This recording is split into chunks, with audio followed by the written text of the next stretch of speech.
8 de la mañana con 8 minutos, 8 con 8 minutos, en Punto Noticias de Radio Pichincha. Saludamos ya con nuestro segundo invitado. Se trata del abogado constitucionalista André Benavides, que nos acompaña vía telemática. André, ¿cómo está? Buenos días, gusto saludarle los tiempos, bienvenido. Le acompañamos Washington Yepes, quien le habla Licenia Espinel. Ayer el presidente de la República presentó las 8 interrogantes con la que impulsa su consulta popular y con las que ha dicho se van a resolver los temas de seguridad.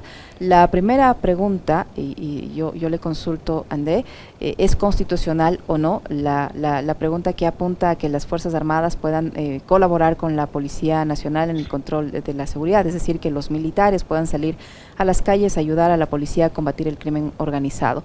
¿Esta es constitucional o no? ¿Se puede hacer a través de consulta popular? ¿Cuál es el mecanismo? Buenos días, bienvenido.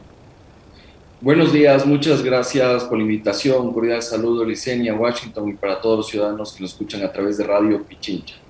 A ver, esta enmienda a la Constitución no es una novedad. Creo que es importante recordar que en el año 2015 se tramitaron un paquete de enmiendas a la Constitución de la República y que justamente establecía como atribución de las Fuerzas Armadas tener una competencia complementaria en lo que tiene que ver con seguridad ciudadana y orden público.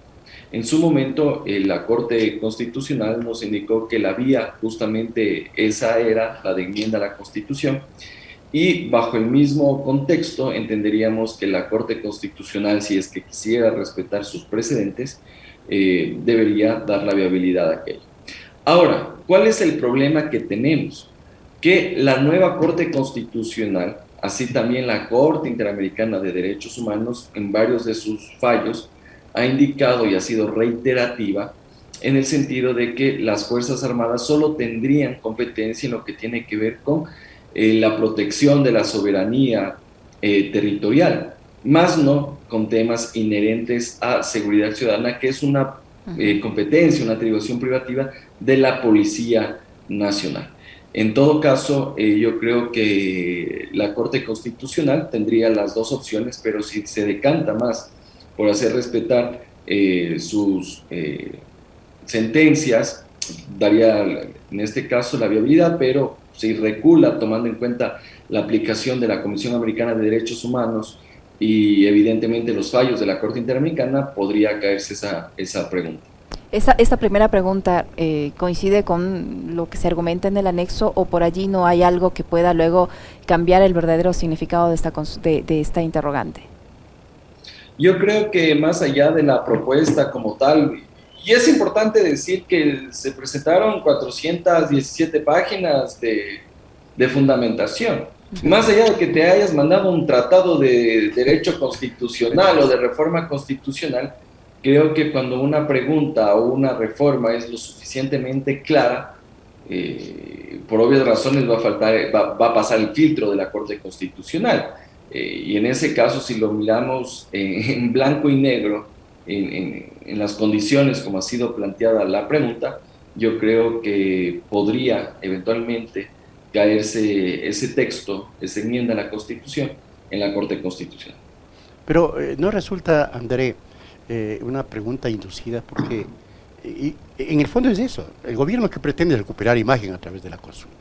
Jurídicamente, si yo le pregunto a usted para la decisión ciudadana, ¿quiere usted que las Fuerzas Armadas y la Policía Nacional trabajen conjuntamente para frenar el narcotráfico? Hay una inducción lógica. La gente va a decir que sí, no va a decir no. Entonces, ahí está, desde mi punto de vista, el aspecto fundamental, central. ¿La Corte Constitucional puede considerar eso para aceptar o no la pregunta? Aparte de los anexos, porque usted sabe que la gente nunca lee los anexos para votar. De acuerdo.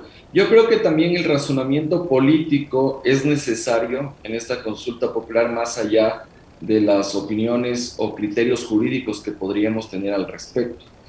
Pero en el caso específico de la Corte Constitucional, obviamente es una instancia jurídica que no hace ningún tipo de interpretación política, más allá de que en algunas ocasiones sí parece que lo hace. Sí, sí lo hace. Pero si hacemos consideraciones de carácter político, yo creo que pedir eso y decir que es algo que podría apoyar a la ciudadanía, sí, podría ser, porque suena bonito, suena interesante. Pero la Corte Constitucional obviamente no es un juez de opiniones políticas ni de percepciones ciudadanas, sino de control de la constitucionalidad, evidentemente en este caso de las enmiendas a la Constitución de la República. Obviamente que aquí tiene que ver si es que la vía como tal es la adecuada, si es enmienda, reforma parcial o asamblea constituyente. Sin embargo, al menos yo creo que el olfato político no necesariamente va a guiar la decisión que tome la Corte Constitucional. Ahora, André, la segunda interrogante que plantea el presidente de la República, que permitir la extradición de ecuatorianos que hayan cometido delitos relacionados con el crimen organizado transnacional. ¿Esto se puede cambiar la Constitución en el sentido en el tema de la extradición a través de la consulta popular? Allí, ¿cuál debería ser el pronunciamiento de la Corte Constitucional y cómo se debe entender el crimen el crimen transnacional para que sea algo específico? Yo creo que aquí es necesario recordar y que conozca la ciudadanía que el artículo 441 de la Constitución establece varias limitaciones para una enmienda a la Constitución de la República. Y una de ellas justamente es que no exista restricción de derechos y garantías constitucionales. Y en el caso específico que tiene que ver con la extradición, está regulado esta figura en el artículo 79, que tiene que ver sobre derechos de protección que tenemos los ecuatorianos, que tenemos los ciudadanos que transitamos en el país.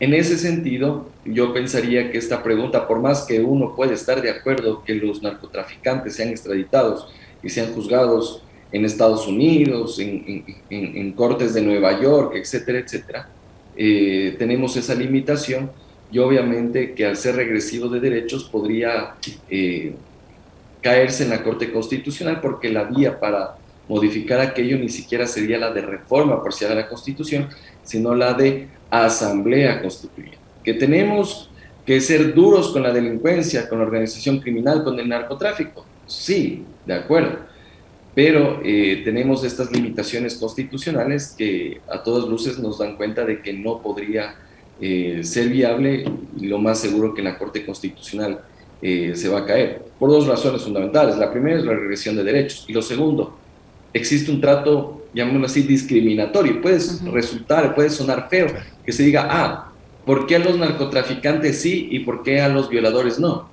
¿Y por qué la discriminación para unos, por qué la discriminación no para otros? Entonces, evidentemente eso va a ser valorado por la Corte Constitucional, más allá de que uno puede estar de acuerdo, pero primero está la Constitución de la República, y yo creo que la opinión que tengamos no necesariamente podría guiar lo que finalmente vaya a resolver la Corte Constitucional.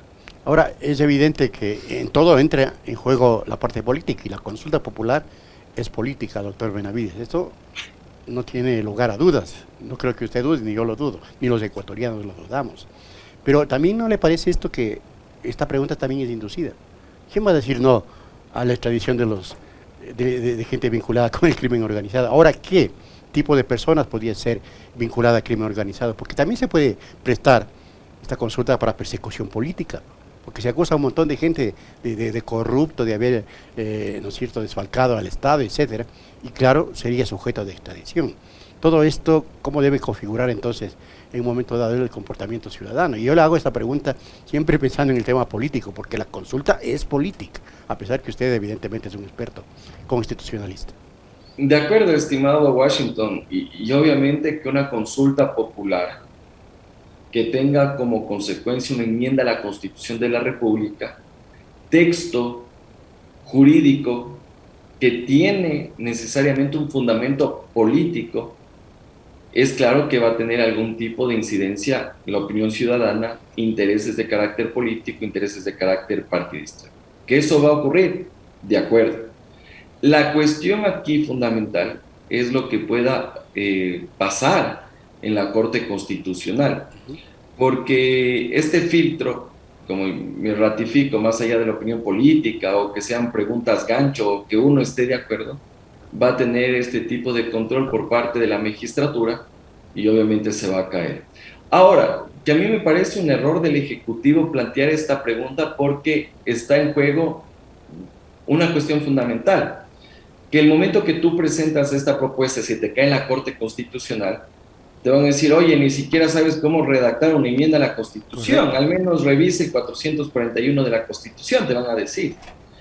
Pero por otro lado, se va a generar, y yo ya me adelanto, un discurso en el sentido de culpar a la Corte Constitucional y decir la Corte Constitucional está del lado de los delincuentes, está del lado de los narcotraficantes. Es lo que va a ocurrir. Y claramente, si bien es cierto, la opinión pública no debería guiar las decisiones de la Corte Constitucional, pero es una papa caliente que va a tener que resolver la magistratura. Entonces, si te van a decir que va a estar del lado de los delincuentes o de los narcotraficantes, la Corte Constitucional, para no quemarse, podría optar por una decisión política y decir, bueno, para los narcotraficantes sí, o bajo ciertas condiciones o bajo tratados, convenios internacionales que se suscriban. Entonces, obviamente, para no recibir ese golpe que seguramente lo va a dar el gobierno nacional al momento que no califiquen esta pregunta de consulta popular y que tiene como consecuencia una enmienda a nuestra Constitución. Ante la pregunta 3, garantizar la autonomía de la Fiscalía en la selección, evaluación y sanción de sus funcionarios. La propia Fiscalía, pese a que está de acuerdo con tener más autonomía, está en contra de esta interrogante y señala que la creación de un nuevo consejo obstaculizaría la intención de buscar esta autonomía. ¿Cómo entender esta pregunta? Y eso no es constitucional. Bueno, yo creo que es una pregunta que en realidad es el todo y la nada. Sí. O sea, prácticamente con eso no es que se solucionan los problemas de institucionalidad que tiene la función judicial. Lo que se está haciendo es desmembrar una atribución que actualmente tiene la judicatura, pasarla a la fiscalía y con eso decir que existe mayor independencia y autonomía. ¿Que eventualmente se puede lograr? Sí. Y creo que con esto tampoco es que se va a luchar contra la impunidad, la delincuencia, no. Tal vez lo loable, y esto ya viéndole desde la práctica, el libre ejercicio, es que esto va a evitar justamente cierta persecución que muchas veces se ha dado por parte de la judicatura a fiscales que muchas veces resultan incómodos. Entonces, en este caso, ya nos hará la judicatura un brazo ejecutor para perseguir o para sancionar a fiscales cuando tienen casos sonados, porque claro, te llega el caso sonado y ese fiscal no te resulta interesante para tus intereses, lo vas suspendiendo, le armas un sumario administrativo, un proceso disciplinario y pones otro fiscal. Pero en este caso va a ser dentro de la propia fiscalía. Por ahí tenemos otro problema, que entre bomberos no se pisan las mangueras. Entonces la fiscalía también podría solapar algunas actuaciones de los fiscales. Y obviamente que aquí el tema no es tan sencillo, tomando en cuenta que actualmente el Consejo de la Judicatura sanciona el error inexcusable, la manifiesta negligencia y el dolo. Y eso podría suponer, en su momento, que muchas veces cierto tipo de actuaciones de fiscales podrían quedar inclusive en la impunidad y no serían objeto de sanción a través de un procedimiento disciplinario. Correcto. Andrea, vamos a las otras tres preguntas que el gobierno muy pomposamente dicen fortalecerán la democracia. No las voy a citar textualmente, pero tienen que ver con los tres temas, ¿no? Reducir el número de legisladores, yo no sé en qué fortalece la democracia eso. 2, restarle funciones al Consejo de Participación Ciudadana en la elección de autoridades. Y 3, aumentar el número de adherentes para que los partidos políticos puedan activar en el país. ¿En qué fortalece eso? Primero, ¿en qué fortalece eso a la democracia? Que sería un análisis más bien político y conceptual inclusive. Y constitucionalmente estaría facultada las preguntas de la consulta para que se resuelvan de la manera que está planteada por el Ejecutivo, o la Corte Constitucional podría pronunciarse de otra manera. Bueno, yo creo que esa reforma de reducir el número de asambleístas, trasladar las competencias del CPCCS a la Asamblea, va a solucionar los problemas de institucionalidad que tiene nuestro país. Por favor. Claramente vemos que si reduces el número de asambleístas, eso no significa que se va a mejorar la calidad de legisladores. Da lo mismo 137 asambleístas. Exacto. Que no tienen credibilidad. Eso no lo digo yo, lo dicen las encuestas. 9 de cada 10 ecuatorianos no confían en la Asamblea Nacional, que 100 asambleístas que al final del día van a ser electos a través del mismo sistema electoral, el mismo sistema electoral tramposo, en el cual tú tienes listas cerradas y bloqueadas con las cuales yo no estoy de acuerdo, porque al final del día el que llega a la curul no es el mejor preparado, el que tenga mayores méritos, sino el que primero está en la lista. Entonces, si tú eres caudillo de tu partido político, obviamente vas a llegar a la legislatura. Y con esta reforma incluso supondría que muchas veces volvamos a esa práctica en la cual por provincia existía 1 o 2 caudillos y no existía ese contrapeso. Ya por última hora tenemos 4 personajes en determinadas provincias y al menos vemos ese grado de representación. La Corte ha dicho que la reducción del número de asambleístas es a través de enmienda y creería en este caso que tendría viabilidad, pero ya en términos prácticos creo que no tendría ningún tipo de sentido si es que no modificamos nuestro sistema electoral, nuestro sistema de partidos políticos, porque prácticamente lo que vamos a hacer es las mismas prácticas, pero con un número reducido. Ahora, sobre restarle funciones al Consejo de Participación Ciudadana, André, y trasladar la designación de autoridades, por ejemplo, a la responsabilidad de la Asamblea de ternas enviadas por el Ejecutivo. Allí no corremos el riesgo de que pase lo que está pasando actualmente, que el Ejecutivo envíe una terna al Consejo de Participación Ciudadana, el Consejo de Participación Ciudadana selecciona a un funcionario dentro de esa terna enviada por el Ejecutivo, le envía a la Asamblea para la respectiva posesión, pero resulta que a última hora al Ejecutivo ya no le gustó su designación y se queda el tema estancado, manda a la fuerza pública e impide la posesión del funcionario. Si buscan con esta consulta popular debilitar una asamblea reduciendo el número de legisladores, entonces ¿para qué le dan la atribución nuevamente a la asamblea de nombrar a las autoridades de control? Bueno, yo creo que en este caso, si bien es cierto, yo nunca estuve de acuerdo conceptualmente con el Consejo de Participación Ciudadana, porque al final del día se desnaturalizó. En su momento se pensó que íbamos a tener un organismo apolítico, un organismo que no iba a ser partidista, pero al final del día terminó siendo lo mismo que ocurrió en su momento en la legislatura, en el Congreso Nacional, no solo en el Consejo de Participación Ciudadana actual, ni tampoco los primeros, de los primeros que fueron dentro del periodo presidencial del correísmo, pero también vemos que cuando fue el transitorio también era una instancia política, entonces independientemente del personaje van a tener ese tipo de intereses. Ahora, trasladar esa competencia a la Asamblea Nacional en algo me parece interesante, porque así se maneja en todos los países del mundo, al menos en los regímenes presidencialistas. Lo único loable que yo rescato de esa propuesta es que el muñequeo, la negociación, ya va a ser de frente y no va a ser de manera tapiñada como se lo hace en la actualidad. Ahora, en las actuales circunstancias que tiene el presidente de la República, me parece un error, porque si tú no tienes un bloque legislativo importante en la Asamblea Nacional, no tienes una mayoría, tú podrías enviar la terna que te parezca conveniente, pero la Asamblea Nacional finalmente te puede bloquear y te puede decir, oye, te devolvemos la terna. Lo que pasaba antes. Entonces, se puede convertir en ese escenario en el cual se podría bloquear, y no creo que sea el más conveniente en las actuales circunstancias que está viviendo nuestro país, que actualmente vivimos una crisis institucional agravada por las actuaciones y omisiones del Consejo de Participación Ciudadana, de acuerdo, pero yo creo que podría agravarse esto en una Asamblea Nacional si tú no tienes una mayoría.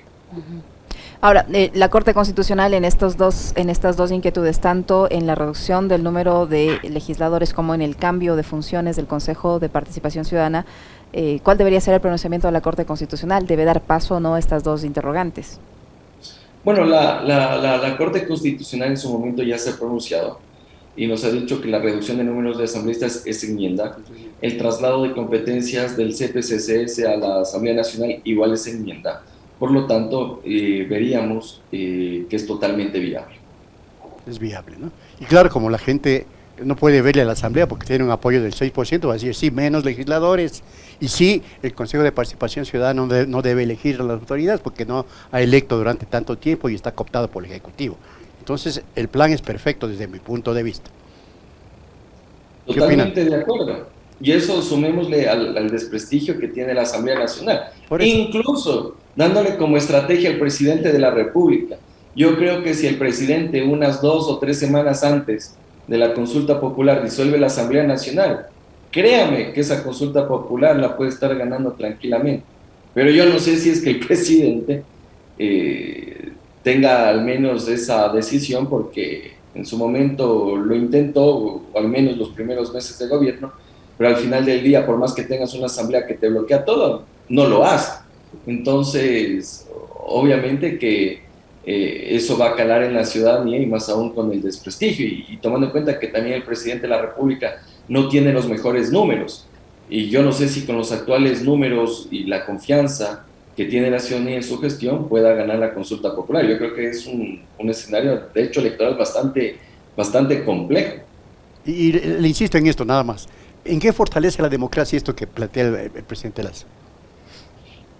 Yo Nada. creo que es mejor preguntar a la ciudadanía que las decisiones se tomen en cuatro paredes o se tomen a puerta cerrada. Creo que siempre estaremos de acuerdo que la ciudadanía tiene que participar dentro de estos mecanismos de democracia directa, que obviamente legitiman las actuaciones y por ende, al menos la responsabilidad ya de lo bueno o mal que pueda funcionar este tema, ya es parte también de las decisiones que ha tomado el pueblo en las urnas. André, respecto a esta consulta de exigir o esta interrogante para exigir que los movimientos políticos tengan un número mínimo de afiliados cuyo registro sea auditado periódicamente por el Consejo Nacional Electoral, ¿esta pregunta debería pasar el control constitucional o no? Bueno, yo considero que esta pregunta tranquilamente podría pasar por enmienda. No creo que se altera o se va más allá de los límites que establece el 441 de la Constitución. Sin embargo, yo creo que esta pregunta tranquilamente se lo podría haber tramitado como una reforma al Código de la Democracia y no estaríamos gastando ni recursos ni tiempo con algo que lo podría hacer la legislatura. Uh-huh. La séptima pregunta, incorporar un subsistema de protección hídrica al Sistema Nacional de Áreas Protegidas, y la octava y última pregunta que también tiene que ver con temas relacionados al medio ambiente, que las personas, comunidades, pueblos y nacionalidades reciban compensaciones por su apoyo a la generación de servicios ambientales. Estas dos últimas interrogantes, ¿pasan o no, o no deberían pasar el control constitucional así como están planteadas? Yo me ratifico y voy a tener la misma opinión que lo que tiene que ver con el tema electoral. Creo que esto tranquilamente se podría haber tramitado a través de la Asamblea Nacional, presentando el proyecto de ley correspondiente, reformas puntuales a la Ley Orgánica de Recursos Hídricos, Ley Orgánica del Ambiente, entre otra normativa conexa. No veo problema que el filtro de la Corte Constitucional, sin embargo, me parece que se está perdiendo una oportunidad para preguntar otro tipo de cosas más relevantes. No digo que no sea importante lo que propone el presidente de la República, sin embargo creo que la vía no es la adecuada, sino que debía haberlo hecho a través del trámite legislativo. En conclusión, André, de las 8 interrogantes, ¿cuáles son enmienda y cuáles son reforma constitucional? ¿Cuál es la diferencia entre enmienda y en reforma? Perfecto. Tenemos nosotros 3 mecanismos de reforma constitucional: enmienda, reforma parcial y asamblea constituyente. Enmienda tiene 4 limitaciones: que no se modifique la estructura fundamental de la Constitución, no se alteren los elementos constitutivos del Estado, no establezca restricciones de derechos y garantías y no modifique el procedimiento de reforma a la Constitución. En el caso de la reforma parcial existen 2 limitaciones: derechos y garantías constitucionales y el procedimiento de reforma a la Constitución. En el contexto de esta consulta popular, yo podría decir, por ejemplo, el de la extradición, eso es asamblea constituyente. El tema de cambiar funciones a la Fiscalía General del Estado, creería que podría ser reforma parcial, eso ya dependerá de la Corte. Por ahí podríamos decir que enmienda, pero con las justas. Y obviamente que hay otras preguntas que tranquilamente pasan con enmienda porque ya han sido motivo de pronunciamiento de la magistratura en lo que tiene que ver con Fuerzas Armadas, Consejo de Participación Ciudadana, reducción de asambleístas, entre otras. Entonces yo al menos creo que 2 o 3 preguntas se podrían ir cayendo en la Corte Constitucional porque la vía de reforma sería otra. Uh-huh. Muy bien. Muy bien, muy claro. Muchísimas gracias, André. Siempre muy valioso soporte, muy amable. Listo, muchas gracias por la invitación. Un saludo cordial, Licenia, Washington, un abrazo para todos. Gracias a usted, André. Y yo creo que la Corte también debería, Licenia, tener en su pensamiento, digo, aparte de la cuestión legal, jurídica, constitucional, tener en mente, digo, que no se puede utilizar este tipo de consultas como gancho para recuperar el tema de popularidad política. Se podría pensar eso, porque de lo contrario vamos a caer en un juego, desde mi punto de vista, macabro, muy macabro. Veamos cuál va a ser entonces el pronunciamiento de la Corte Constitucional. La pelota está ahora en la cancha de la Corte Constitucional. Los magistrados deberán analizar la constitucionalidad o no de estas 8 interrogantes y allí pues tendremos que esperar hasta conocer cuáles pasan el control constitucional y cuáles no, y si después de ello se sigue o no con esta consulta popular.